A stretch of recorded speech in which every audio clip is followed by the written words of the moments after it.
जो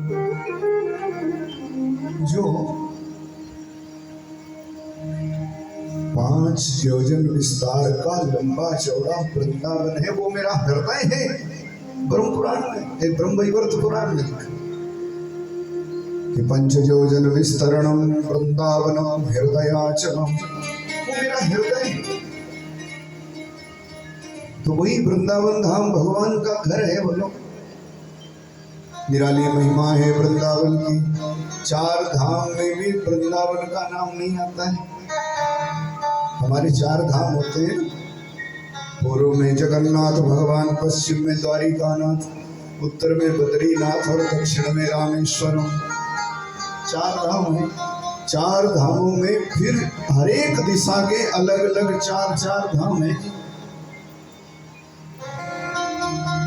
तीर्थों के राजा प्रयाग है, तीर्थों के गुरु पुष्कर राज है, पर कहीं भी लंबी चौड़ी तीर्थों की लिस्ट में हमारे सनातन में वृंदावन का नाम कहीं भी नहीं आता है। इसका मतलब वृंदावन तीर्थ नहीं है। तो फिर वृंदावन क्या है? वृंदावन महाराज भगवान ही है या भगवान का ही घर है? बोलो, तीर्थ तो वो जगह हो गई ना जहां आकर के भगवान ने कोई लीला करी। परमात्मा ने, महापुरुषों ने जहां कोई चरण रख दिए वो जगह तीर्थ हो गई। पर जो भगवान का ही है, जो अपने धाम से लाया है, अपने घर से, भाई वो तीर्थ थोड़ी है, तो भगवान ही है।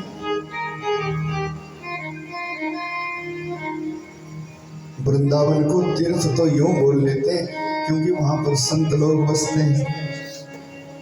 एक बात कही, जहां पर संत लोग अपना बसेरा कर लेते वो जगह ही तीर्थ है। भाई तीर्थ नाम उसी जगह का है जहां पर संत लोग भजन करते बैठे। सो वृंदावन तीर्थ नहीं। तीर्थ तो कह दिया कि वहां भी संत लोग आश्रय लेते भाई, श्री राधा नाम का। तीर्थों का राजा प्रयाग है। एक बार बड़ा दुखी हो गया प्रयागराज। समय आता ना कोई तो मीटिंग बुलानी पड़ती। अब समय आता तो बार बार कोई ना कोई संस्था, कोई ना कोई सब ये मीटिंग बुलानी पड़ती। तो तीर्थों की मीटिंग हुई महाराज। प्रयागराज ने बुलाई, जो तीर्थों का राजा है, सबको बुलाया। सब आ गए, चारों धाम आ गए। गुरु जी भी आ गए, तीर्थों के गुरु पुष्कर हैं, पर वृंदावन नहीं आया। तीर्थराज को तो बहुत बुरा लगा, वृंदावन नहीं आया। गया सीधा कन्हैया के पास, बोले महाराज आप तो कहते वृंदावन धाम, वृंदावन धाम, आपने हमारे को राजा क्यों बनाया? जब हमारी सुनता ही कोई नहीं तो हमारे को क्यों बनाया राजा? क्यों बने हम तीर्थराज? भगवान ने कहा गुस्सा न कर भाई, बोल क्या हुआ क्या? बोले आपने मेरे को तीर्थों का राजा बना दिया। मैंने तीर्थों की बैठक बुलाई थी, मीटिंग बुलाई थी, सो और सब आए, वृंदावन नहीं आया। ओ भगवान खिलखिला के हंस पड़े हैं, बोले प्रयागराज तेरे को मैंने तीर्थों का राजा बनाया, अपने घर का राजा थोड़े ही बनाया। बोले नारायण भगवान, तेरे को तीर्थों का राजा बनाया। अरे वृंदावन तो मेरा घर है। जय जय श्यामा, जय जय श्याम, पावन प्यारो श्री वृंदावन धाम। वृंदावन धाम सदा से ही मनमोहन को अति प्यारा है। इसके फल फूल लताओं में रमता नितवान सूरी वाला। राधा संग रास विलास करे, यमुना की बहती धारा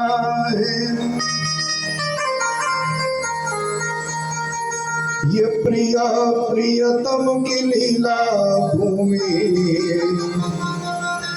इसको दंडवत हमारा है। जय जय श्यामा जय जय श्याम, जय जय श्यामा जय जय श्याम, जय जय श्यामा जय जय श्याम, जय जय श्यामा जय जय श्याम, जय जय श्यामा जय जय श्याम। पावन प्यारो वृंदावन धाम, पावन प्यारो वृंदावन धाम, जय जय श्यामा जय जय श्याम, जय जय श्यामा जय जय श्याम, जय जय श्यामा जय जय श्याम। श्री राधा जी ने कहा मैं चलूंगी तो जरूर। यत्र वृंदावनम नास्ति यत्र नो जमुना नदी, जहां वृंदावन नहीं है, जहां जमुना नदी नहीं है, वहां मैं कैसे रहूंगी। यत्र गोवर्धनो नास्ति न तत्र मे मनः सुखम, जहां गिरिराज गोवर्धन नहीं है, वहां मेरे मन को सुख कैसे मिलेगा। तो भगवान ने राधा जी का गौरव बढ़ाने को भेज दिया।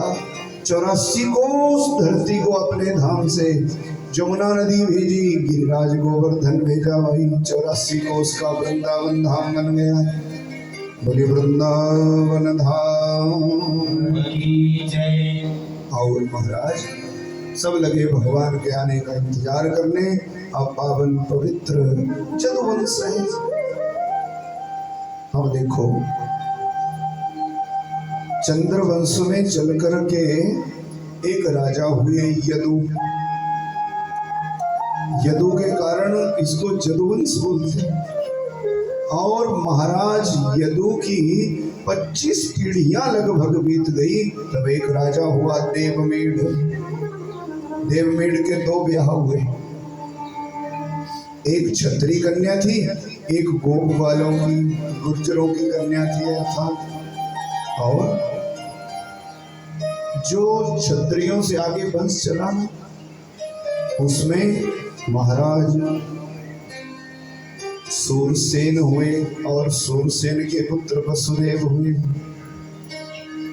जो गोप कन्या से गुर्जरों की कन्या से वंश चला यदु महाराज का, उसमें आगे चलकर के कई पीढ़ियों के बाद एक राजा हुए पर्जन्य। और पर्जन्य का पुत्र हुआ नंद बाबा। अर्थात कई पीढ़ी पहले वसुदेव और नंद बाबा के पिताजी एक ही थे। बाद में अलग अलग हो गए और पीढ़ियां चलती गई तो ये बन गए ग्वाल और वसुदेव आदि रह गए क्षत्रिय राजा। महाराज भगवान ने आज कह दिया था आऊंगा तो वसुदेव देवकी की तरफ। देवकी महाराज कंस की बहन थी। कंस बड़ा दुराचारी था। पूर्व जन्म में कालनेमी नाम का दैत्य था और वरदान पाया था इसने, भगवान के हाथ से मरेगा अगले जन्म। सबो ये कंस बन करके पैदा हुआ, उपद्रव करना प्रारंभ किया था। पृथ्वी का बोझ बढ़ गया। तब गई थी भगवान की शरण। भगवान ने बता दिया सारा उपाय, मैं आऊंगा। अब इंतजार करते देवी देवता भगवान के आने का। और यहाँ पर कंस की बहन देवकी है, तो वसुदेव को 6 महीने पहले ब्याही है। देवकी का रिश्ता भी आया। कंस ने बिना विचारे हाँ कर दी, क्योंकि वसुदेव की आदत जानता है, वो सत्यवादी आदमी है।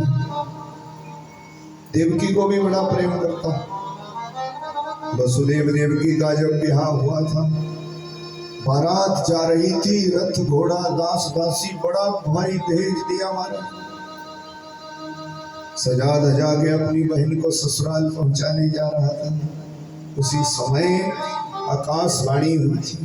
देवी देवताओं की खुशी का ठिकाना नहीं रहा कि देवकी के 8वें गर्भ से भगवान आएगा। उन्होंने पहले कहा। इस कथा को जन्माष्टमी में सुनेंगे विस्तार से। 9 से 12 बजे तक खूब सुनते उसने, तब सुनेंगे कृष्ण जन्म की कथा।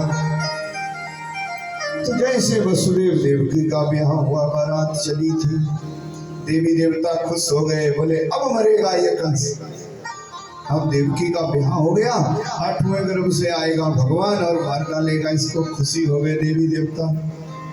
कभी कभी ना खुशी खुशी में वो बात भी बोल दी जाती जो बोलनी नहीं चाहिए। आकाश में आ गए थे देवी देवता कि देवकी की संतान 8वीं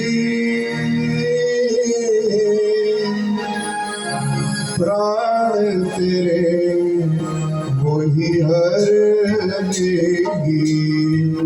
श्याम राधे श्याम राधे श्याम राधे श्याम श्याम राधे श्याम राधे श्याम राधे श्याम राधे श्याम राधे श्याम राधे श्याम श्याम राधे श्याम राधे श्याम राधे श्याम। पथि प्रग्रहिणं कंसमभास्यः शरीरवाक् अस्य स्वामुष्टो गर्भो हन्तायां वहसे बुधा। देवी देवता चिल्लाए थे, मूर्ख, जिसको तू ससुराल पहुंचाने जा रहा है उसके 8वें गर्भ से तेरा कान पैदा होगा। और सत्संग के बिना अगर कोई ये कह दे कि भाई अगले हफ्ते मर जाएगा, तो मरना भी नहीं हो, आधा तो सूख ही जाता। बोलो, जीवन में सत्संग नहीं है ना। और जिसको सदगुरु की शरणागति है, सत्संग है जीवन में, तो अट्टा कट्टा रहता, सो बोलता यार। जो बार बार कह रहा अगले हफ्ते मरेगा, उसका अपना ही पता नहीं है जिएगा कि नहीं। कई ऐसे लोग होते हैं, सो बड़ा दावा करते, महाराज फलाने समय में मर जाएगा, ही फलाने में मर जाएगा, फलाने में मर जाएगा। सो जिनको सत्संग नहीं होता वो बेचारे नहीं भी मरने हो तो भी सूख सूख के मर जाते हैं। सब कह देते कह दिया है तो जरूर मरेगा। सो ऐसे हमारे पास पहले एक पंडित जी होते थे, 15 साल पहले, सीधे स्वभाव के थे। उनको किसी ज्योतिषी ने कह दिया भाई तो 48 साल ही जिएगा। तो रोज मेरे से पूछते आकर के, सवेरे से मेरे पास आ जाते, बोले गुरु जी अब तो मैं 42 का हो गया, 6 साल बच गए। मैं कहा चलो 6 तो अपनी कथा बढ़िया चले यार, 6 साल बच गए। अगली कथा में जाए तो बोले 15 दिन और कम हो गए 6 साल में, बोलो तब अपने को मर जाना। पर आज उन 6 सालों को 15 साल हो गए, तो हट्टा कट्टा है, अभी तक मरा नहीं। बोलो घबरा जाता बार बार। अब 6 साल बच गए, अब 5 बच गए गुरु जी। अब तो भाई 5 साल का सफर रह गया, अब पता नहीं हम आप मिलेंगे कि नहीं। मैं तो बाबरा ना बने यार। ऐसे ठगे जाते हैं। और जब सत्संग का जीव हो जाता पक्का, तो सोचता है कि मौत की तो दवा बनी ही नहीं, मरना तो है ही। ज्यादा देर से नहीं मरेंगे, थोड़ा जल्दी मर जाएंगे। पर प्रश्न कब मरेंगे ये नहीं है, प्रश्न ये है कि हम क्या करके मरेंगे। बोलिए नारायण भगवान की जय। प्रश्न ये नहीं है कि हम कब मरेंगे, पर प्रश्न ये है कि जब मनुष्य जन्म भगवान ने दिया तो हम क्या करके मर रहे हैं। अच्छा करके मर रहे हैं कि खोटा करके मर रहे हैं। अच्छा करके मरेंगे तो लोग कहेंगे आदमी बहुत बढ़िया था यार, और यही पदार्थ है। और खोटा कर्म करके मरेंगे तो लोग शमशान यात्रा में भी पीछे पीछे कहते हो भाई चुप कर, बीमारी चली गई, बोले नारायण भगवान। ऐसा जन्म किस काम का है? ऐसा जन्म लिया ना लिया एक बराबर है। इसलिए कर्म गति पर ध्यान दो।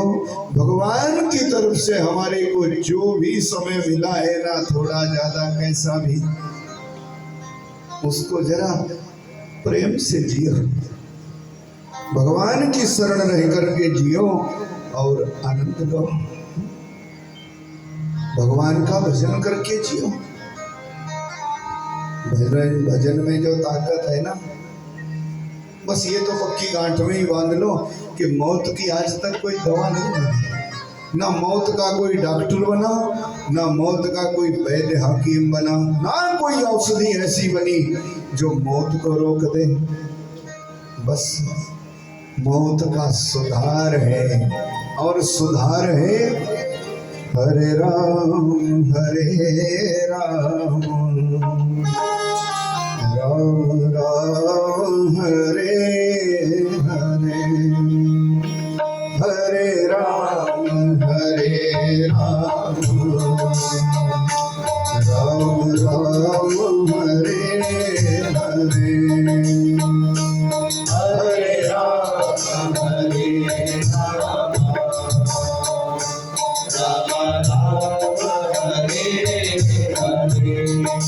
कलयुग में मौत का सुधार केवल यही है, क्या?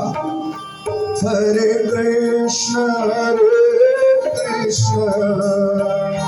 कृष्ण कृष्ण हरे हरे, हरे कृष्ण कृष्ण कृष्ण हरे हरे, हरे राम राम हरे हरे,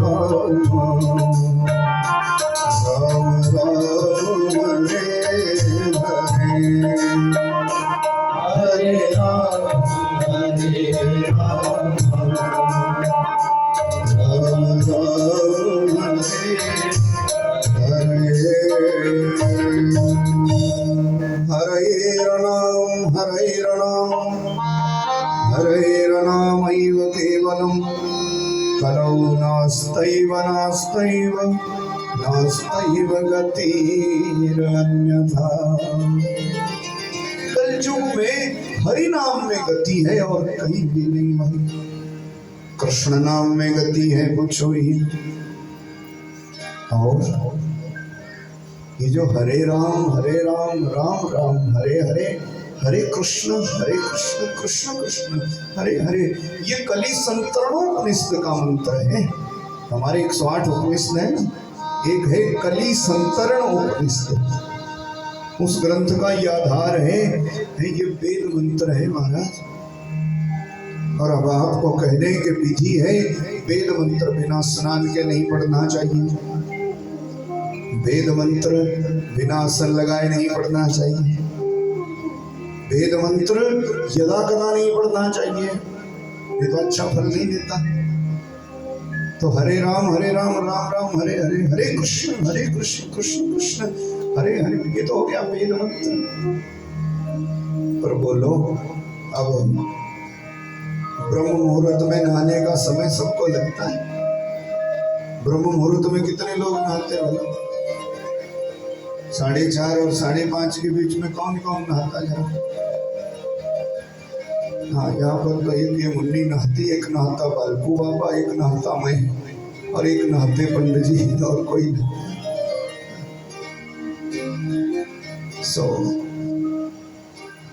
अब बोलो पांचवा भी कोई है? एक ही नहीं। शर्मा जी कितने बजे नहाते हैं? हाँ बढ़िया है, बढ़िया, बहुत अच्छा। अब ये भी नहाते, ये भी छठे हो, और धीरे धीरे फिर सारे ही हो जाएंगे, हाजिरी लगा दें। कहने का भाव ये नहीं है, ये तो विनोद है, पर कहने का भाव ये है कि क्या विधि के साथ हम इस मंत्र को जप के फल ले सकते? तो संतों ने मंथन किया, ये तो भगवान का नाम है। तो अगर हरे राम राम राम हरे हरे, हरे कृष्ण कृष्ण कृष्ण हरे हरे, तब तो हो गया वेद का मंत्र।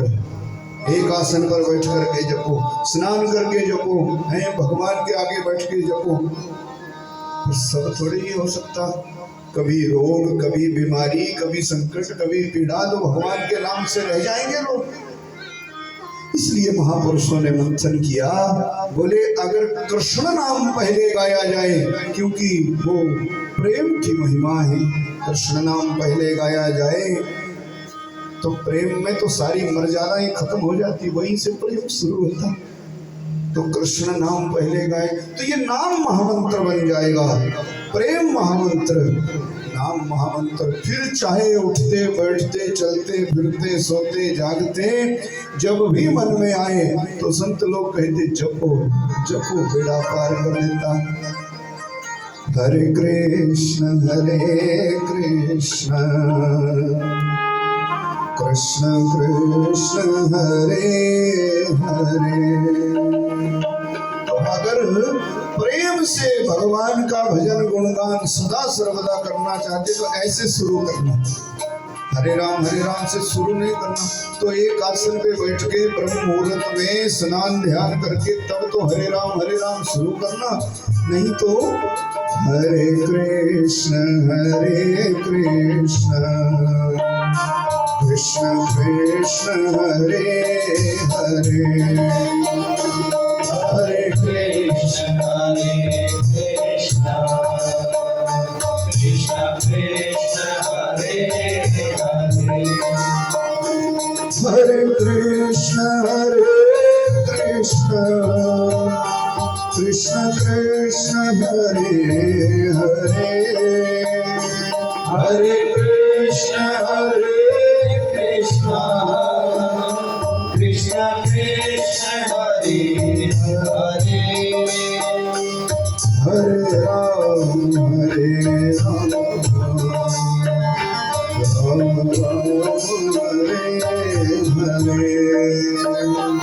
हरे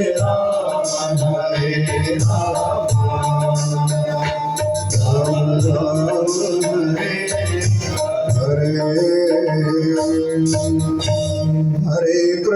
हरे कृष्ण कृष्ण कृष्ण हरे हरे, हरे राम राम हरे हरे।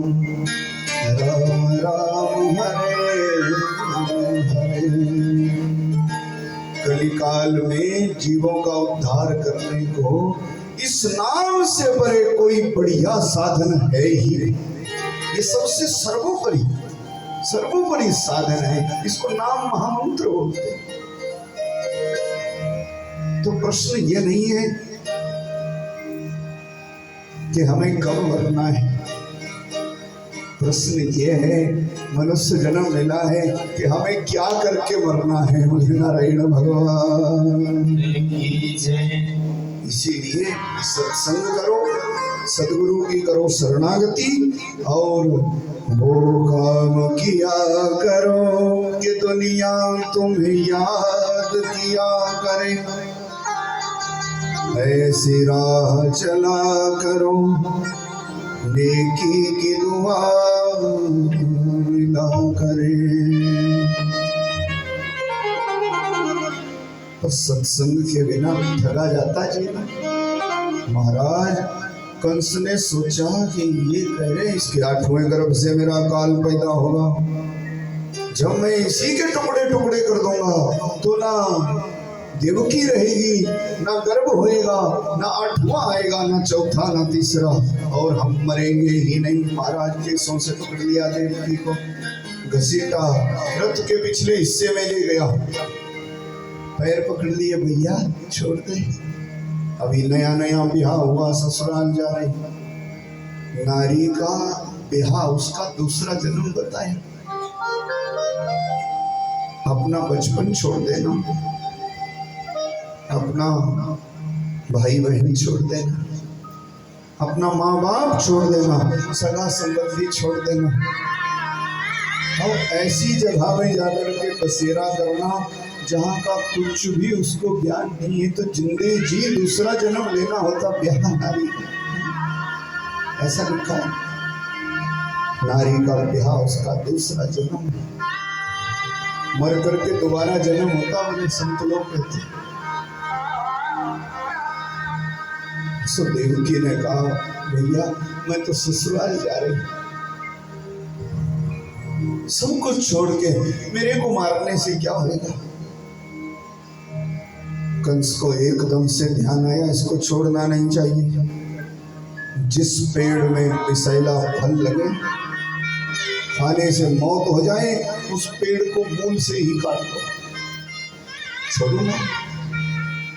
तब तो देवता भी डरे, बारात भी डरी, पर वसुदेव ने सोचा वो क्या करें। वसुदेव नीति का पक्का है, नीति पक्की होना तो बड़े बड़े झुक जाते भाई, छोटे मोटे की तो बात ही क्या है। तो नीति पक्की होनी चाहिए। नियत और नीति अगर बिगड़ जाए तो खतरा बड़ा भारी, और नियत और नियति हो पक्की तो बड़े बड़े झुकते छोटे मोटे की तो बात ही क्या। नियत पक्की रखो, नीति पक्की रखो भाई। वसुदेव की नीति पक्की है। वसुदेव ने कहा क्यों मारना अपनी बहन को, तेरी बहन है। इतना बड़ा विद्वान, इतना बड़ा बलवान, शर्म कर।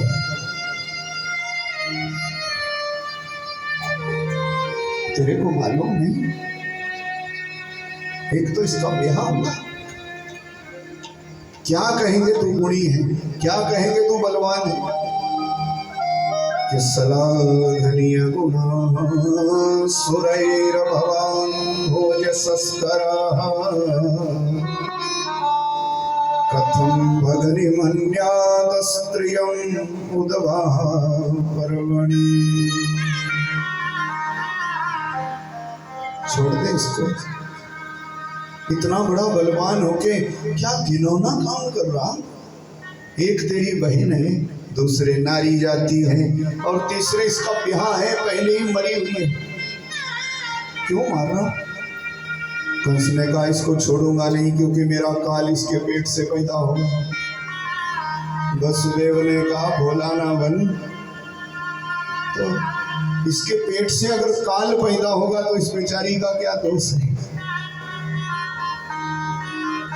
कई कई लोगों को इस राष्ट्र में अब भी अक्ल नहीं आ रही। कई कई ऐसी घटना सुनने को आती ना जी, कि 2 बेटियां हो गई, 3 हो गई, 4 हो गई, और लोग उस माता को दुख देना शुरू कर देते, बोले 4 बेटी हो गई, 5 बेटी हो गई, सो कहां से उसको ला रही जबरदस्ती। सो तो काल की गति है, उस माँ का क्या कसूर है। अब गर्भ से अगर इसमें माँ की इच्छा से होता नहीं, तब तो परिवार के अनुकूल ही पैदा करती। आज तक जैसा बाप को चाहिए वैसा पैदा करती, जैसा दादी को चाहिए पैदा करती, पर ये उसके हाथ में थोड़े ही है। वसुदेव ने कहा क्यों पागल बन रहा, मैं वादा करता इस बेचारी को छोड़ दे। कि पुत्रा न समर्पयसे अस्या यतस्ते भयं स्थितम्। इसके जितने पुत्र होंगे मैं तेरे को सौंप दूंगा। कंस को पता था ये सच ही बोलता है। कंस ने कहा जा भाई। बारात चली गई और कंस वापस हो गए। 1 साल के बाद देवकी ने एक सुंदर पुत्र को जन्म दिया और वसुदेव आ गए थे वापस, बोले ले अपना जेठा वाले, वादा किया है तेरे से। कंस ने कहा ये नहीं चाहिए हमारे को 8वां चाहिए, वापस कर दिया। देवताओं ने कहा ये तो बड़ा दयावान बन गया, भगवान नहीं आएंगे। नारद जी को भेजा था, ये तो आपको मैं पहले भी सुनाया हूँ। ये नारद की खूबी ऐसी है ना अगर ये देवता के पास जाए तो भी जय जयकार, राक्षस के पास जाए तो भी जय जयकार, स्वर्ग में रहे तो भी जय जयकार, पृथ्वी पर आए तो भी जय जयकार। पाताल में हमने कहीं सुना नहीं कि नारद जी गए, पर चले जाएंगे तो वहां भी जय जयकार बोलो। इनकी सब जगह जय जयकार, क्यों बोला? अब जय जयकार किसकी होती बोलो? या तो किसी के पास बड़ी भारी पदवी हो, उसकी जय जयकार डर के मारे करते लोग, या फिर कोई बड़ा तगड़ा पहलवान हो, उसको देखते ही सब नमस्ते कर देते, डर के मारे घबराते भाई उससे। या फिर कोई बड़ा धनवान सेठ हो, उससे घबराते भाई, जिसकी जितनी चलती तो बड़े से बड़ा झुक जाता जी। या उसके पास ऐसी कोई विद्या हो कि जिसके नाते उसको लोग जय जयकार करते हो। नारद जी के पास तो ऐसा हमने कुछ नहीं सुना, ना तो इनका कोई बड़ी गाड़ी बंगला है, ना कोई ठाठ बाट है, ना पहलवानी है, और ना इनका कोई बड़ा रुतबा समझ में नहीं आता। तो भी इनकी हर एक जगह जय जयकार है। तो बोलो, सब कुछ ना होते हुए भी एक ऐसी बात है जो हमारे पास भी हो जाए ना, तो हमारी भी हर एक जगह जय जयकार हो जाए, जो नारद जी के पास है।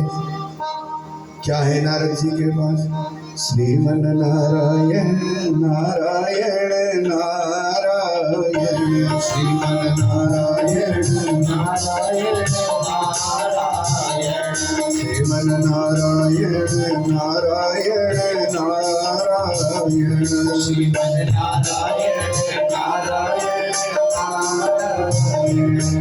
श्रीमन नारायण नारायण नारायण, श्रीमन नारायण नारायण नारायण, श्रीमन नारायण नारायण नारायण, श्रीमन नारायण नारायण नारायण, श्रीमन नारायण नारायण नारायण, श्रीमन नारायण नारायण नारायण, श्रीमन नारायण नारायण नारायण, श्रीमन नारायण नारायण नारायण, श्रीमन नारायण नारायण नारायण, श्रीमन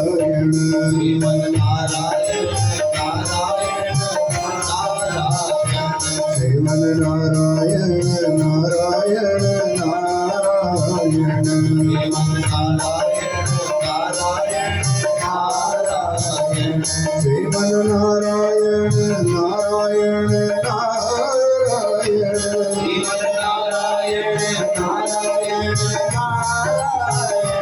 श्रीमन नारायण नारायण नारायण, श्रीमन नारायण नारायण नारायण। नारद जी के पास नारायण का नाम, नारायण का नाम हृदय में बसा लो, फिर जहाँ कहीं भी जाओ, राक्षसों के बीच में चले जाओ तो भी जय जयकार, देवताओं के बीच में जाओ तो जो भी जय जयकार, कहीं भी जाओ भाई, किसी भी जगह में चले जाओ तो जय जयकार। तो देवताओं ने सोचा नारद जी को भेजते हैं। नारद जी चले आए कंस की सभा में। क्यों बालक वापस कर दिया? कंस ने कहा हमें क्या लेना देना, हमें तो 8वां चाहिए, 8वां छोड़ेंगे हम। बोले देवताओं की चाल का भरोसा क्या, इनका क्या पता कि कौन 8वां हो जाए, कैसी गिनती करें। नारद जी ने कहा गिनती खरी ही करेंगे, और क्या करेंगे? बोले इनका भरोसा नहीं है। क्या कहा था इन्होंने आकाशवाणी में? बोले अस्यास्त्वामष्टमो गर्भो हंतायाम से अबुधा, देवकी के 8वें गर्भ से तेरा बाल पैदा होगा। बोले ये तो नहीं कहा था गिनती उल्टी करना, किस उल्टी, ये तो नहीं कहा था। बोले देवताओं की चाल का क्या पता उल्टी गिनती करें, और 1 पर 8 हो जाए, तेरे को पहला ही मार दे, क्या पता। और जिसमें सत्संग नहीं है ना, उसको अंदर से ये भरोसा नहीं होता कि खरा क्या है खोटा क्या है। बाहर से तो कह देता है ना जी बहुत मजे, बहुत मजे, बहुत अच्छा है, बहुत अच्छा है, पर अंदर से तो उसका ये दिल जानता जो कभी सत्संग नहीं करता हूँ, बात बात में ठगा जाता कुछ।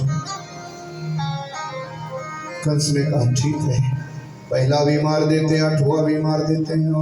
नारद जी ने कहा इनका नहीं है भरोसा, कौन पहला हो जाए तो किसी को भी ना छोड़। और देवकी का पुत्र मार डाला था। फिर सोचा कि इनके कब बालक होएगा, क्या पता कब दिल बेईमान हो जाए वसुदेव का, इसीलिए ले आए और मथुरा के जेल खाने में ही डाल दिया इनको। दूसरे साल में दूसरे बालक की हत्या कर दी, तीसरे में तीसरी, चौथे साल में चौथा बालक मारा, पांचवें में पांचवा, छठे में छठा, सातवें में तो योग माया को भगवान ने कहा चली जा ब्रजमंडल में। गच्छ देवी ब्रजम भद्रे गोप गोपीनं कृतं रोहिणी वसुदेवस्य भार्या आसतां नंद गोकुले देवक्य जठरे से साख्यधाम मामकम् तन सन्निकर्षया वै रोहिण्याग्रे संस्थापया। योग माया को कहा चली जा ब्रजमंडल में, और देवकी मैया के गर्भ में हमारा शेष है। वैसे तो शेष को मारने की मजाल किसी की नहीं है, शेष तो जानते हैं ना, पहले भी आपको सुनाया हम, शेष के अवतार है लक्ष्मण। शेष नाग के इनको कोई नहीं काट सकता, यही सबको मारते हैं, इनको मारने वाला कोई नहीं है। क्योंकि शेष आप नहीं जानते तो पहले भाग के सवाल होते थे, हाँ पहले होते, अब नहीं होते। अब तो पढ़ाई का स्तर ही गिर गया हमारे राष्ट्र का, और दुराचारियों ने ऐसा षड्यंत्र रचाया, ऐसा कि संस्कार खत्म हुए, शिक्षा खत्म हुई और आने वाली पीढ़ियों की ही बर्बादी हो गई। बोलो ऐसी शिक्षा कर दी, ये वो भारतवर्ष नहीं है। यहाँ पर तो भगवान ने भी शिक्षा पाई गुरु जी के चरणों में जाके। सहरहस्यम धनुर्वेदम, रस्या के साथ धनुर्विद्या सीखी, रस्या के साथ वेद पुराणों का अध्ययन किया, तब आते संस्कार। अब हमारे को पढ़ाया ही नहीं गया जो पढ़ाना चाहिए था, हमारे को वो सिखाते गए जिसकी जरूरत नहीं है जिंदगी में। ये गधा है, ये घोड़ा है, ये बिल्ला है, ये कुत्ता है, चूहा है, मोर है? और बाल बच्चे भी बस ये नहीं सिखाया गया कि यहाँ पर भगवान राम भी हुए, ये नहीं सिखाया गया कि यहाँ पर महापुरुषों की पैदावारी हुई और उन्होंने जीवन का रक्षण किया है, उन्होंने जीवन जीने की कला सिखाई, उन्होंने दुष्टों को, आक्रांताओं को कैसे ढेर कर दिया। यहाँ पर बड़े बड़े ऐसे वीर हुए जिन्होंने युग बदल के रख दिया। यहाँ पर राजा भरत हुए जिनके नाम पर भारतवर्ष का नाम पड़ा। ये कहीं चलता चलता पढ़ाया गया थोड़ा बहुत, तो शिक्षा कुचल दी गई हमारी। आने वाले बाल बच्चों को ये बता ही नहीं गई। और आपको कहें अगर हमारी शिक्षा पहले की तरह प्रबल सबल रहती ना, तो आज फिर जगह जगह कथा सुनते हुए हमें ये पूछने की जरूरत नहीं रहती कि राम जी किस वंश में पैदा हुए। पूछना पड़ता लोगों को, ये बात ही भूल जाती। राम कथा सुनाते मैं कितनी बार सुनाता जी है, रघुवंश में भगवान आए तो सूरज वंश में भगवान आए। लोगों को यही चक्कर फंस जाता दिल में कि अब सूरजवंशी कहे कि रघुवंशी कहे, तो सूरजवंशी ही रघुवंशी हो गए। कथा में हम सुनाए, राजा रघु के कारण किसी खानदान का बच्चा अगर बड़ा ज्ञाता हो जाए ना, या बड़ा सबल हो जाए, प्रबल हो जाए, बड़ा बुद्धिमान हो जाए, खूब नाम कमाए ना, तो बुजुर्गों के साथ साथ उसका भी नाम जुड़ जाता है। तब सूरजवंशियों को लोग रघुवंशी भी कहने लगे। फिर अब राम कथा में मैं पूछता ना, जगह जगह बाहर बड़ी भीड़ होती है, तो लोगों को ये तो पता है कि वो सूरजवंशी है, किसी को ये भी पता है कि उनको रघुवंशी बोलते, पर जानते हुए भी ये नहीं बता पाते कि राम जी सूरजवंशी है कि रघुवंशी है। बोलो, क्योंकि हमारे को सिखाया ही नहीं गया बचपन से। शिक्षा हमारी बर्बाद कर दी गई, बाल बच्चे कोरे रह गए। महाराज, तो मैं भाग्य सवाल की बात कर रहा था ना, ये तो बात थोड़ा बढ़ गई। इसलिए बढ़ गई कि ये गौरव है, हम सनातनी है, और सनातन को जहाँ जहाँ पीड़ा दी जाती, आघात किया जाता, वहाँ तो खून खौल उठता, भाई बुरा लगता है। क्यों? उसी सनातनियों के राष्ट्र में रह करके हम सनातनियों की शिक्षा क्यों बर्बाद की गई? आखिर आज ये विचार की जरूरत है, नहीं तो थोड़े दिनों के बाद ये कथा कहानी सब खत्म हो जाएगी, कोई आपको कथा नहीं करने देगा। अभी से ही लोग कह रहे हैं ना, और हम में से ही निकले ऐसे जिनको नमक हरामी बोलते हैं, सो बोल रहे राम कुछ है ही नहीं। बोलो, कोई बोल ये राम नाम की चीज कोई है। एक ज्ञाता तो ऐसा वैसा बोलता है ये राम तो कल्पना है। उसको ये पता नहीं लगा कि अयोध्या है, मथुरा है, काशी है, हरिद्वार है, अयोध्या में राम जी आए, कौन नहीं जानता। सो कह रहा ये कल्पना है, कुछ नहीं। और हम बेचारे चुपचाप बैठे बैठे सुन रहे। परिणाम क्या होगा? थोड़े दिन में देखना, ना तो कथा होएगी, ना खंड पाठ होएगा, कुछ नहीं होएगा। अगर ऐसे ही रह गए, नहीं करने देगा। शिक्षा में सुधार की जरूरत है, बाल बच्चों को संस्कार की जरूरत है। अपने बाल बच्चों को मंदिर लाया करो। कहीं कहीं कथा में बाल बच्चों को रोकते ना जी के गड़बड़ी करते, हम नहीं रोकते। मैं तो कहता गड़बड़ी करो जितनी करो, पर उनको आदत डालो कि वो मंदिर जाए, वो गुरुद्वारे जाए, वो हर जगह जाए, रोज सिखाया जाए। और हम होते ऐसे कि ज्यादा ही शिक्षा देने लग जाओ तो बोलते यार ज्यादा उपदेश देता है, कल से नहीं आएंगे बोलो है। अब छोड़ ही देते खटका, बोले नहीं आएंगे अब छोड़कर। सो महाराज, भाग का सवाल होता, उसमें काट काट के शेष बचता। तो भगवान ने योग माया से कहा कि मेरा शेष गया है माँ के गर्भ में, शेष को काटने की किसी माई के लाल की औकात नहीं है। पर फिर भी तू जा, बोलना खुल जाए, बात ना बिगड़ जाए, उससे पहले देवक्य जठरे से साख्य धाम मामकम तन सन्निकृष्य रोहिण्यौद्रे वै संस्थापया। वसुदेव की दूसरी पत्नी है रोहिणी, नंद बाबा के गोकुल में रहती है। गर्भ को निकाल रोहिणी के पेट में रख दे, और कन्या के गर्भ, जसोदा के गर्भ में रह जाना कन्या बन के। भादों के महीना में आ जाना, मैं आऊंगा, अदला बदली हो जाएगी। सब कथा वैसे जैसे हम सुनाते वैसे ही कह दी।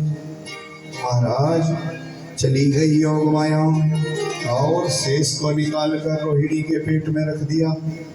खुशी की बात यह हुई कि अभी 5 ही दिन हुए थे इस गर्भ को गए हुए गोकुल में। भादों का महीना है, शुक्ल पक्ष षष्ठी तिथि, मध्याह्न की बेला रोहिणी ने एक बालक को जन्म दिया। बोले बलराम भगवान किसी की खुशी का ठिकाना नहीं रहा। बलराम के जन्म पर भी खुशियां मनाई गई। भाई रोहिणी का बेटा हुआ, रोहिणी का बेटा हुआ, बधाई हो, बधाई हो, बधाई। वृंदावन की महिमा तो निराली है।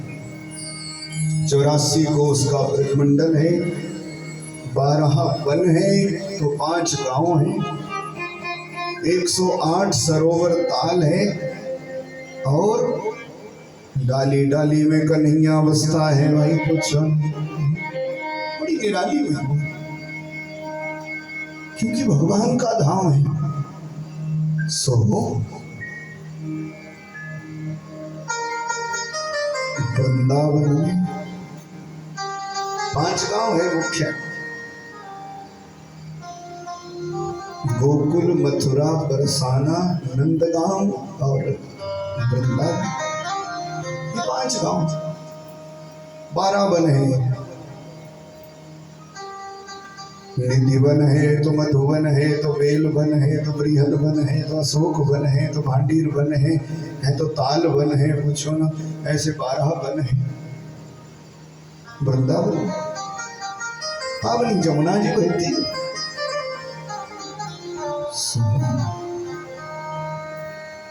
महाराज वृंदावन की महिमा का वर्णन क्या करें। 5 गांवों में ग्वाल बाल बड़े भारी रहते हैं। मथुरा में जदुवंशी लोग रहते, गोकुल में रहते ग्वाल बाल, तो गोकुल में रख दिया।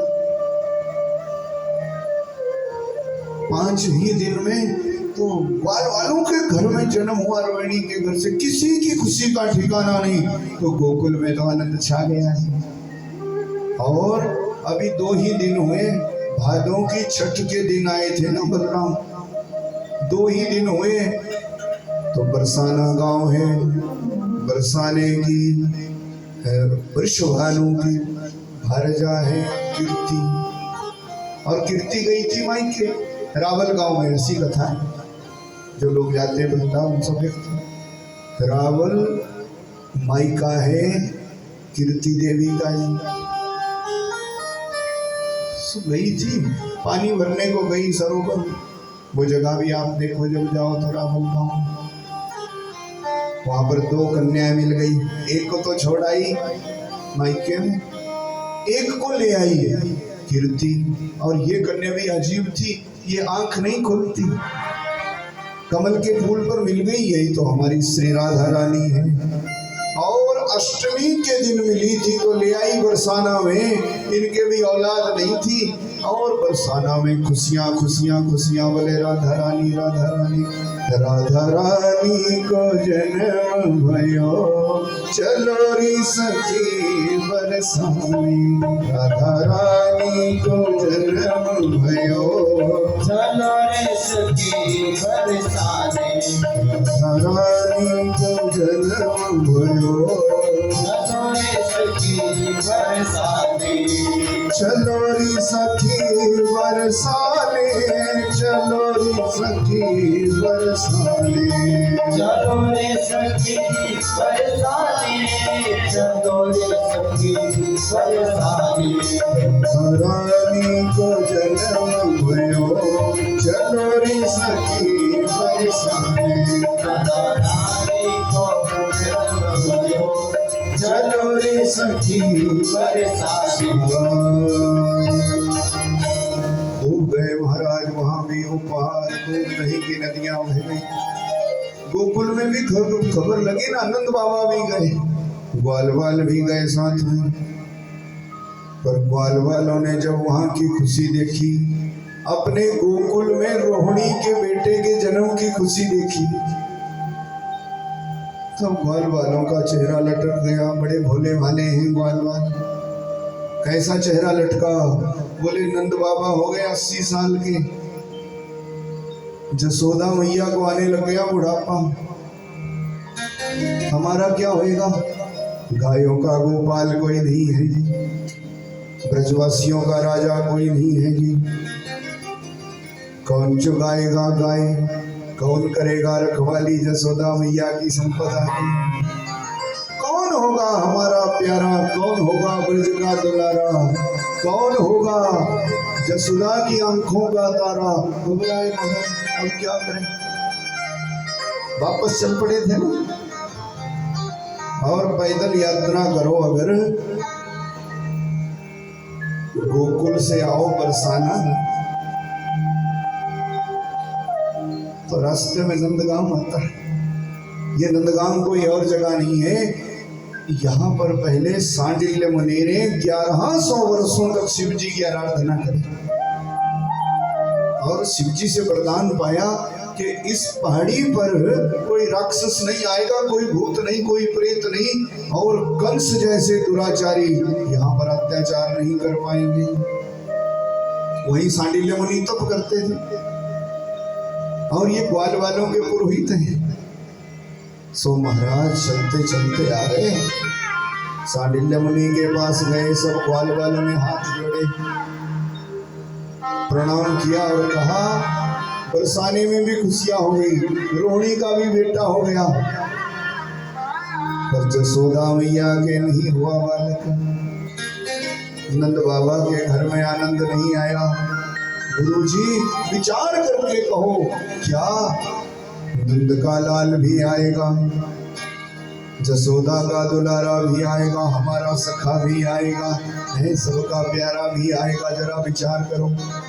सांडिल्य मुनि ने आंख बंद कर थोड़ी देर में कह दिया, घबराओ नहीं, जरूर आएगा गायों का गोपाल, नंद का लाल, जसोदा का दुलारा, सबका प्यारा, सबका सखा आएगा। पर क्या करना है? उपाय करना पड़ेगा आप सब लोगों को। बाल वालों ने हम करेंगे उपाय, बोलो। गर्ग संहिता में, ब्रह्म वैवर्त पुराण में ये कथा बड़े विस्तार से लिखी है वेद व्यास जी। गर्ग जी महाराज ने अपनी कथा में, अपनी संहिता में बड़े भाव से लिखा है। कह दिया क्या उपाय करना पड़ेगा? बोले अगर गायों का गोपाल आए, नंद बाबा का दुलारा, जसोदा की आंखों का तारा, आप सबका सहारा, आप चाहते आपका सखा आए ना, गायों का गोपाल आए, तो सबके सब एकादशी करो। बोलिए नारायण भगवान की जय। एकादशी करो। वैष्णवों में सबसे श्रेष्ठ है तो एकादशी महारानी। वैष्णवों के घर में एकादशी को भाई चूल्हा नहीं जलाते लोग। एकादशी को वैष्णव लोग ऐसा नियम करते, ऐसा नियम करते, कुछ उपवास। उपवास जानते हैं आप? उप होता समीप और वास होता बसना, रहना। तो उपवास का मतलब ये नहीं है। आजकल तो फलाहार भी तरह तरह के, और अब तो कितना सरल जमाना आ गया, अब तो पके पकाए मिल जाते बाजार में। मैडम जी को व्रत करना हो तो बाबूजी को कहती फलाहार यहाँ नहीं बनता, जरा बाजार से ही ले आती। एक पैकेट ले आता 3 किलो का, घड़ी घड़ी का खाती रहती। व्रत है, व्रत।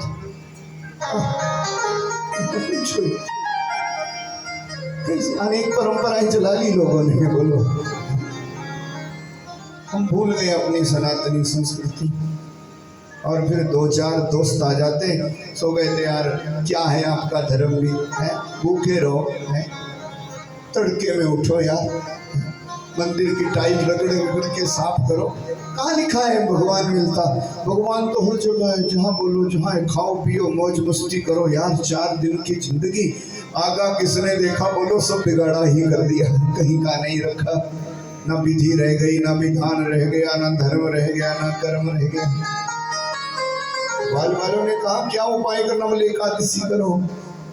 अष्टमी को ही तो ये बात हुई थी, और सबने भादों के महीना में एकादशी रखी महाराज। एकादशी के दिन बड़ा विधि विधान किया। भोले भाले हैं ग्वाल वाल, जितना जानते थे उतना किया।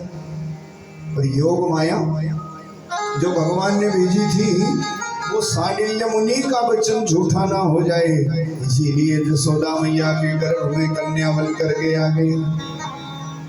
अभी एक एकादशी गई, दूसरी गई, तीसरी गई, चौथी गई, 5वीं आई एकादशी।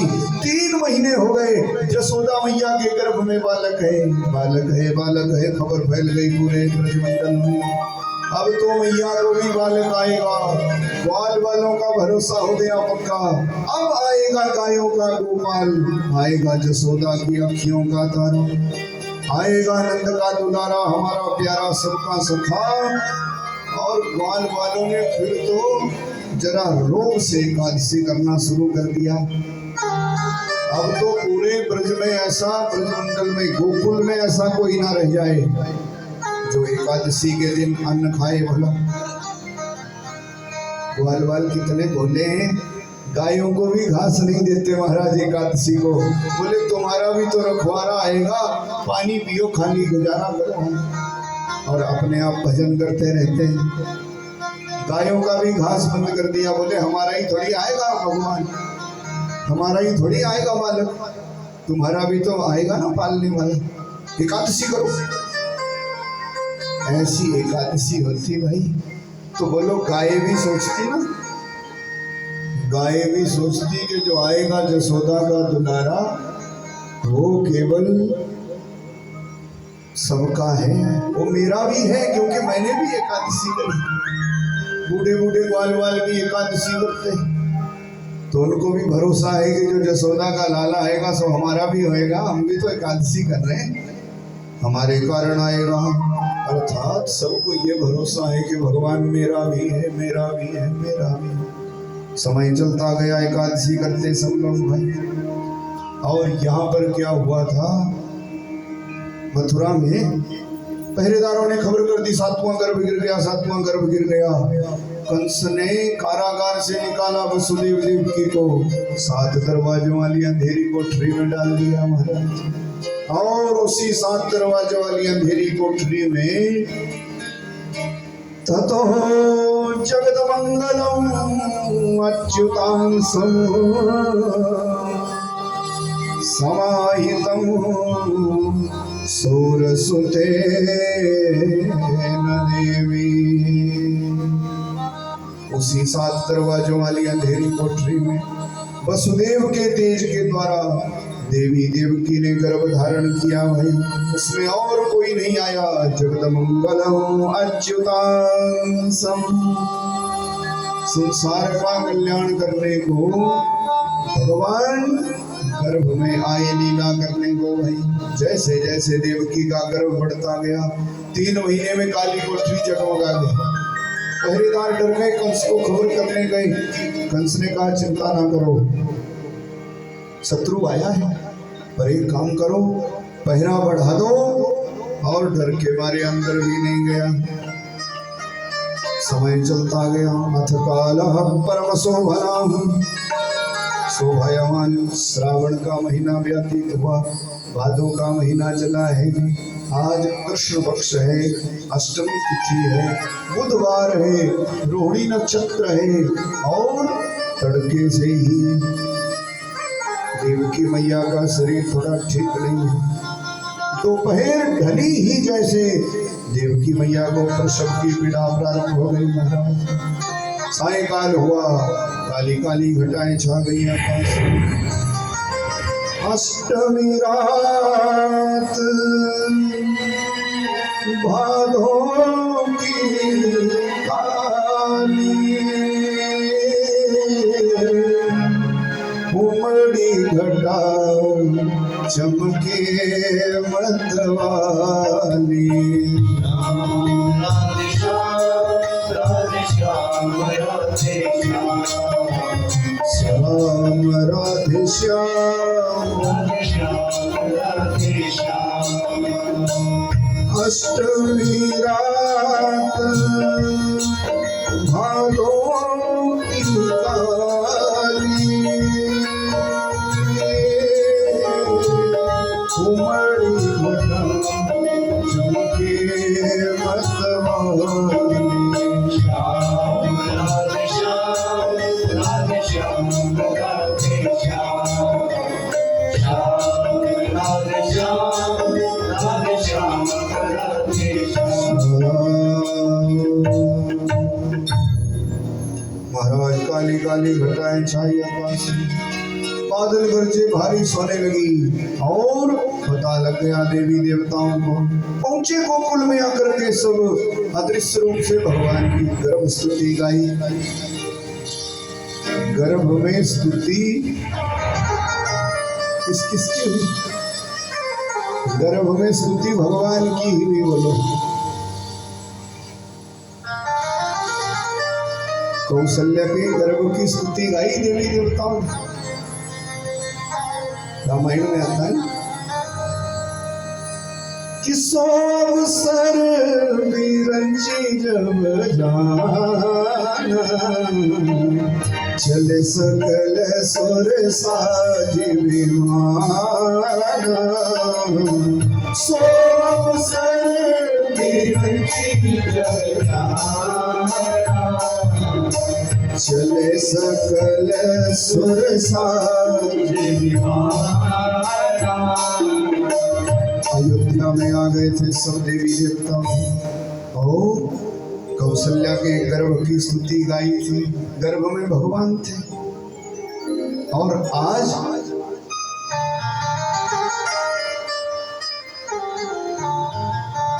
गर्भ में देवकी के भगवान है तो देवी देवता आ गए और स्तुति गाई भगवान की। गर्भ में स्तुति केवल राम जी की गई, कृष्ण की करी गई और किसकी की गई? और हमारे सुखदेव की गई। बोलिए भागवत भगवान की जय। सुखदेव की गर्भस्तुति गाई भगवान वेद व्यास जी ने। जब माँ के गर्भ में 12 साल सुखदेव को हो गए, हमने सुनाया था आपको, तब स्तुति गाई वेद व्यास ने। गर्भ में जो भी यक्ष किन्नर देवता गंधर्व तू है सो बाहर आ जा। ये सुखदेव कोई साधारण संत नहीं है। तभी तो भागवत कार को लिखना पड़ा। जो विशेषण सुखदेव को लगाया ना, वो कन्हैया के अलावा किसी को नहीं लगाया। क्या विशेषण? तत्र भगवत भगवान व्यासपुत्रो। गंगा जी के किनारे जब प्रकट हुए ना सुखदेव, तो बोले वहां पर भगवान वेद व्यास के पुत्र अर्थात सुखदेव ही भगवान है। ये भगवान एव व्यास पुत्र, ये भगवान ही व्यास जी के पुत्र बन करके आए। तभी तो इनकी गर्भ स्तुति गाई गई। स्तुति गर्भ में 3 लोगों की हुई। एक भगवान राम की हुई, भगवान कृष्ण की हुई और हमारे भगवान सुखदेव की हुई। महाराज संतों की महिमा भी भगवंत से कम नहीं होती। स्तुति गाई देवी देवताओं ने।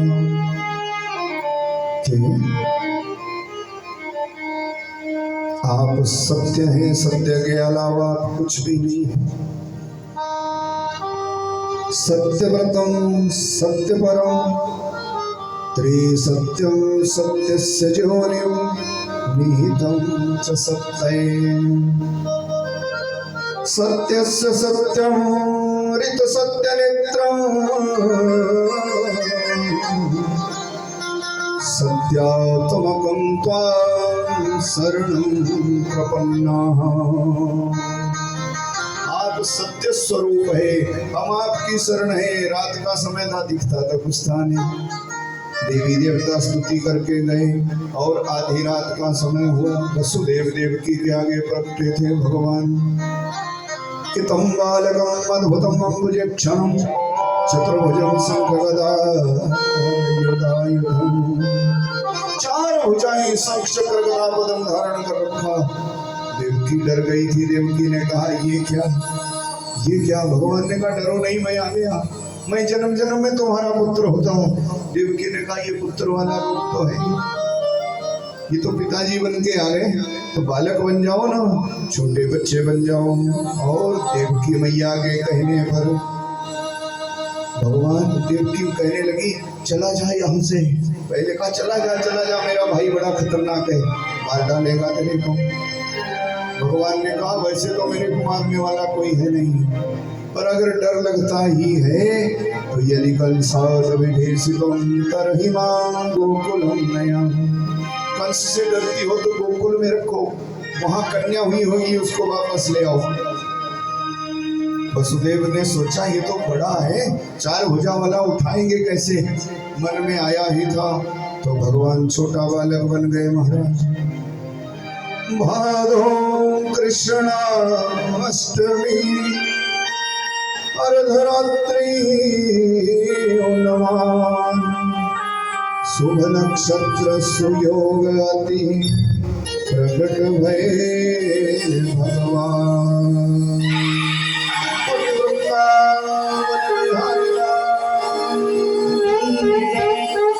देवताओं की खुशी का ठिकाना नहीं रहा। जय जयकार। हुई महाराज। और वसुदेव ने जैसे चेष्टा की उठने की हथकड़ी बेड़ी टूट गई, सब जानते कथा। और वही कथा जब सुनेंगे, अज मथुरा देवी चो अवतार हो गया श्याम निकालया। अज मथुरा देवी चो अवतार हो गया श्याम निकालया। अज मथुरा देवी चो अवतार हो गया श्याम निकालया। श्याम छोटा गया, श्याम निकालया श्याम छोटा गया। श्याम निकालया। श्याम छोटा गया, श्याम निकालया श्याम छोटा गया। अज मथुरा देवी चो अवतार हो गया श्याम निकालया। अज मथुरा देवी चो अवतार हो गया श्याम निकालया।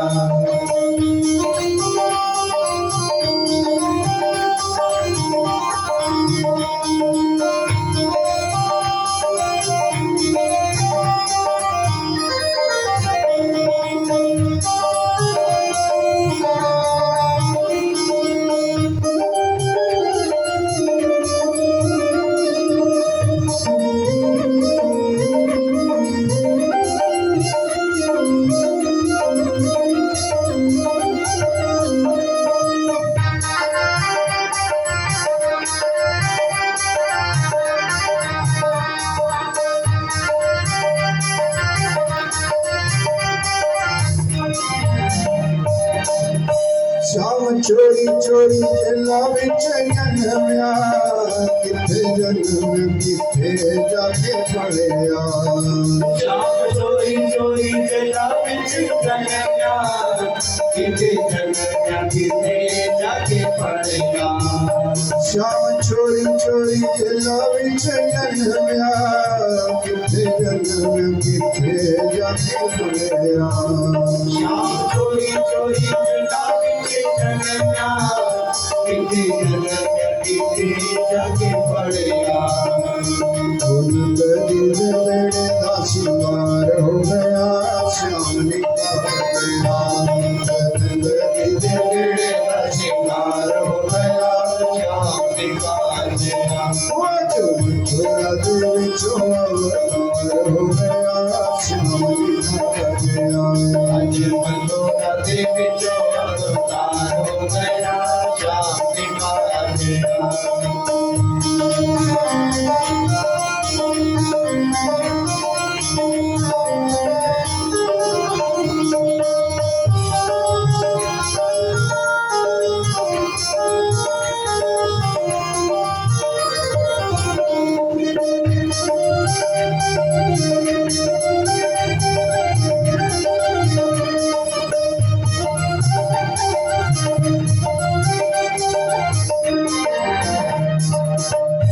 वसुदेव ने ठोकर जमाया, मैया जमुना ने चरण तुलाया।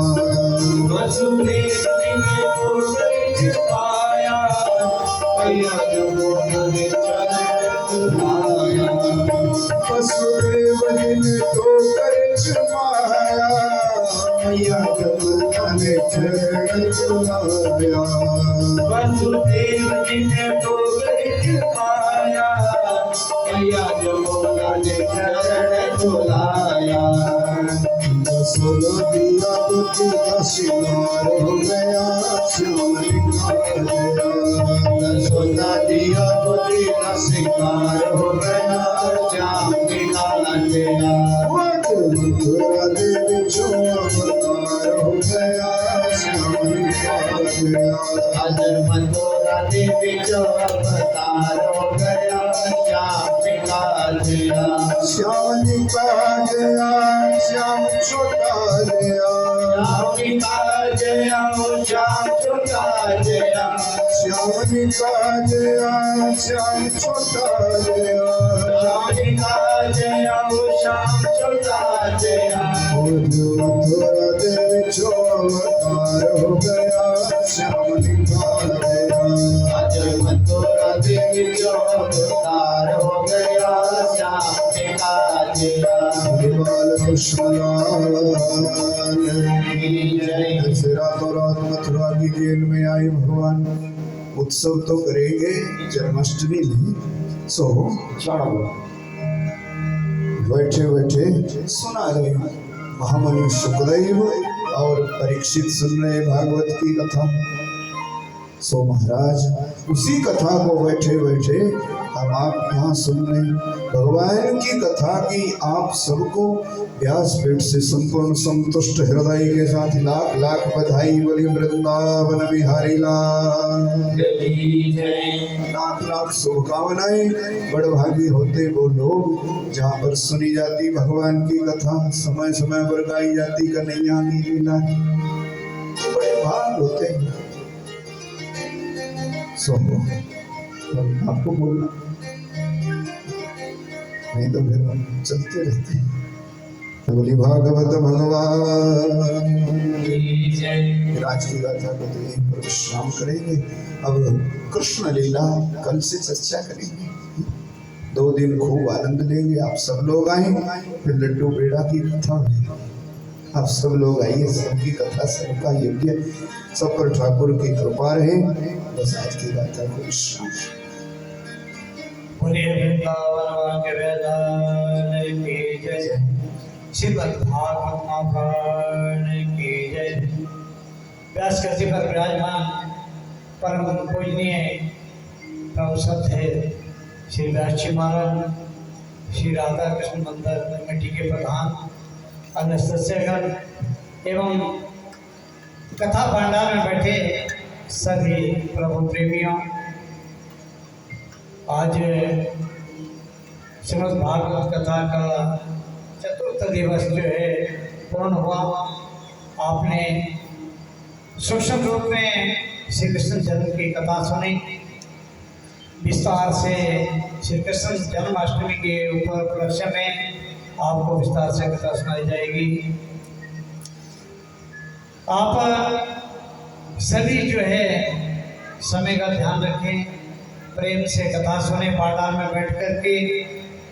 और जिन्होंने भी इस यज्ञ में अपना भाग देना हो वो किसी भी रूप में दे सकता है, धन के रूप में, अन्न के रूप में, किसी भी रूप में दे सकते हैं। और बिल्डिंग फंड के लिए मैं आपको हर रोज सूचित करता हूं कि थोड़ा थोड़ा अंश अवश्य दें।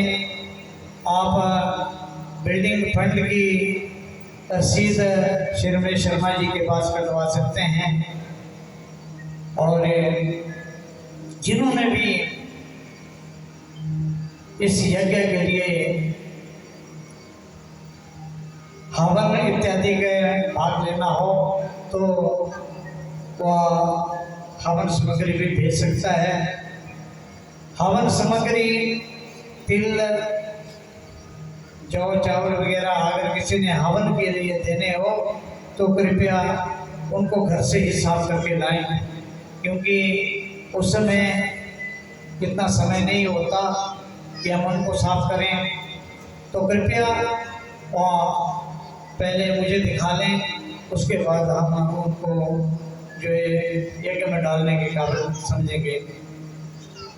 आज आपकी ओर से जो सेवा आई है उसका विवरण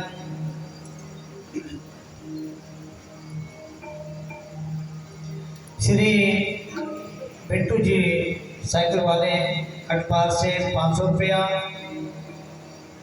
गुप्त दान माहौल से 100 रुपया, श्री निर्मल वर्मा जी कोटला पिंड से 5100 रुपया, इन्होंने बिल्डिंग फंड के लिए 50 रुपये दिए हैं।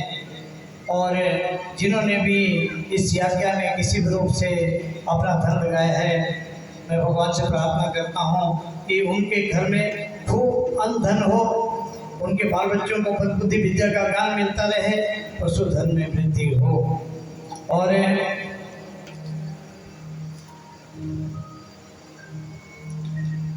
केले का प्रसाद, आज जो केले का प्रसाद आया है वह हैप्पी स्वीट शॉप से दीपांशु एवं नेहा के द्वारा भेजा गया है। ये हर रोज केले का प्रसाद इस मंदिर में भेजते हैं कथा के लिए। और कल प्रातः काल की पूजा श्री पुष्पेंद्र शर्मा जी उनके परिवार के द्वारा प्रातः 8 बजे करवाई जाएगी। जय श्री राधे, जय श्री कृष्णा। कल से कृष्ण जन्म की कथाएं प्रारंभ होगी। आप सभी जो है जितना भी हो सके ज़्यादा से ज़्यादा संख्या, मैंने आपको पहले दिन कहा था कि अपने साथ एक को जोड़ेंगे तो उसका पुण्य भी आपको मिलेगा। अब आप 10 बंदों को अपने साथ लाएंगे तो देख लो आपको कितना पुण्य मिलने वाला है। हर साल किसी न किसी जीव का यहाँ उद्धार होता है। आपको व्यासगुट से भी अभी कहा गया व्यास जी द्वारा कि अपने बच्चों को भी बिठाएं। हो सकता है कोई ऐसा शब्द जो बच्चों की समझ में आ जाए, उनका रास्ता ही सीधा बन जाए और उनको सारे विद्याएं जो है भगवान की कृपा से मिल जाए, तो इससे बड़ी क्या बात हो सकती है। आप कृपया ज़्यादा से ज़्यादा संख्या में हर रोज़ कथा में आएँ। 4 दिन तो बीत गए हैं, 3 दिन का भी अब इतनी अच्छी अच्छी कथाएं आगे आएगी, कृष्ण लीला की कथाएं, कि आपको पता ही नहीं चलेगा। जय श्री राधे, जय श्री कृष्ण। श्री रामचंद्र भगवान जय, श्री वृंदावन बिहारी लाल जय। अब सब लोग आए, सबकी कथा सबका यज्ञ अपने स्थान पर सब करेंगे। वसुदैव सुतं देवं कंसचाणूरमर्दनं देवकी परमानंदं कृष्ण वंदे जगद्गुरुं।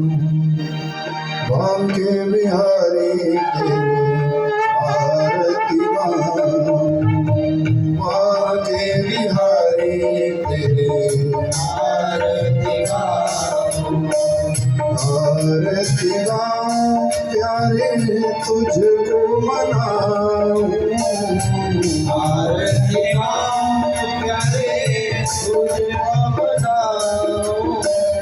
बांके बिहारी तेरी आरती गाऊं, बांके बिहारी तेरी आरती गाऊं।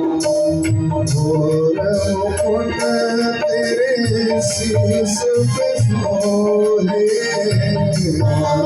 मुकुट तेरे शीश पे सोहे। प्यारी बंसी मेरो मन मोहे, प्यारी बंसी मेरो मन मोहे। सुनि सुनि तन मन सुध विसराऊं, सुनि सुनि तन मन सुध विसराऊं। श्री बांके बिहारी तेरी आरती गाऊं, बांके बिहारी तेरी आरती गाऊं। संग सोहे कृष्ण भानु दुलारी, सोहे कृष्ण भानु दुलारी। रसिक जनन की प्रणतन प्यारी, रसिक जनन की प्रणतन प्यारी। युगल छवि में दर्शन पाऊं, युगल छवि दर्शन पाऊं। बांके बिहारी तेरी आरती गाऊं, बांके बिहारी तेरी आरती गाऊं। चरणों से निकली गंगा प्यारी, चरणों से निकली गंगा प्यारी। जिसने सारी दुनिया तारी, जिसने सारी दुनिया तारी मुझे चरणों के दर्शन उन्हें चरणों के दर्शन पाऊं श्री भाग्य बिहारी तेरी आरती गाऊं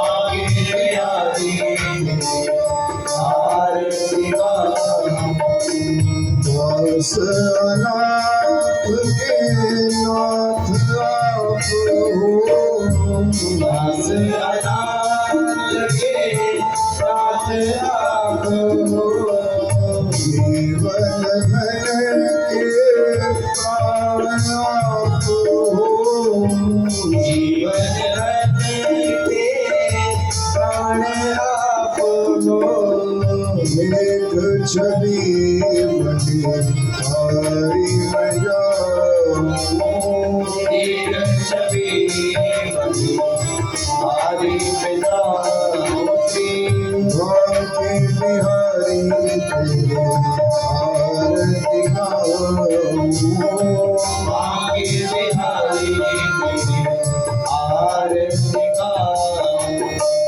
भारद्वाज के प्यारे तुम हो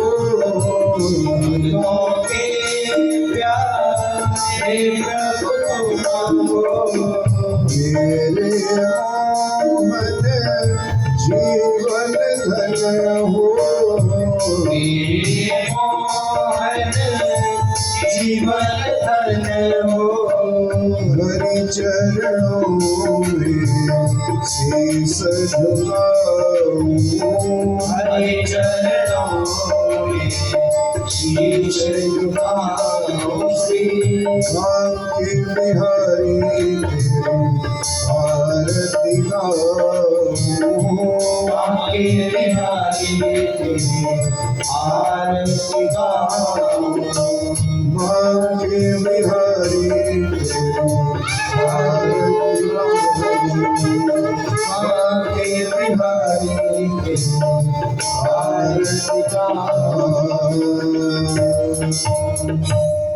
कर्पूर गौरम करुणावतारम संसार सारम भुजगेन्द्रहारम सदा वसन्तं हृदयारविन्दे भवं भवानी सहितं नमामि भवं भवानी सहितं नमामि त्वमेव माता च पिता त्वमेव त्वमेव बन्धो च सखा त्वमेव त्वमेव विद्याधरिणं त्वमेव त्वमेव सर्वं मम देवदेव त्वमेव सर्वं मम देवदेव अच्युतं केशवं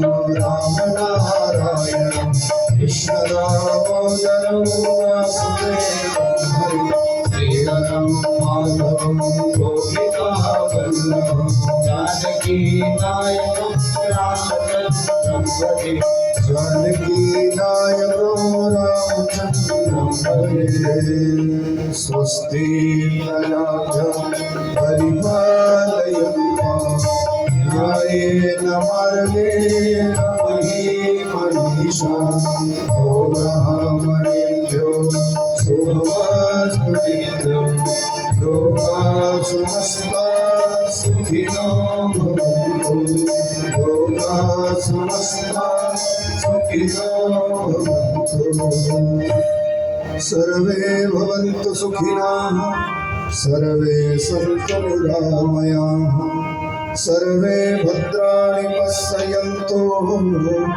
मा कश्चित् दुःखभाग् भवेत् वृन्दावन विहारी लाल भागवत भगवान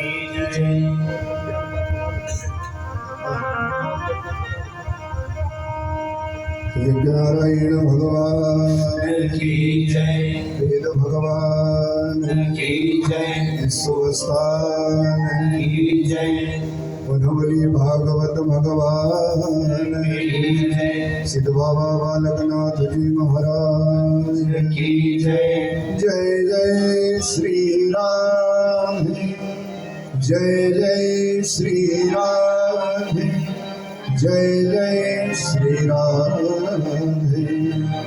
ओम शांति शांति शांति ओम